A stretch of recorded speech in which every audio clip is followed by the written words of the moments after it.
you the most? Marami pong bagay eh. Talaga? Siguro ano po ba? Siguro po, kahit the simplest things.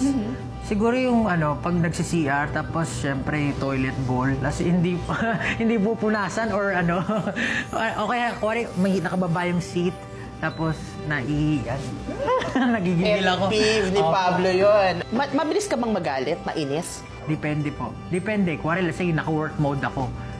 Parang dapat naka-work mode lahat.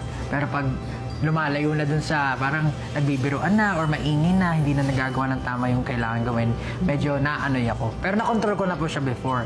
Tapos, before then, meron akong, kumari, nawawala sa tono. Hindi ko po alam, automatic na gagiiba yung expression ko. Tapos parang, pero nabago ko na rin po siya.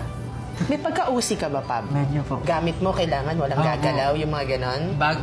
Opo, number 1 yon. Tapos bago ako magtrabaho, kailangan maayos yung gamit ko. Yung mga damit mo naman, Pablo, hindi man yung color-coded. Na lahat puti, hanger mo, isang kulay. Ganun din po. Yun Parang na. black, tas dito color. So kung iinisin ko pala si Pablo, yung gamit mo, gaganunin ko lang. Tapos, Hindi, joke lang. pag okay lang po minsan. Pero pag nasa Pero mood na kapag lang- umalis na, itutuwid mo ulit yung mga gamit.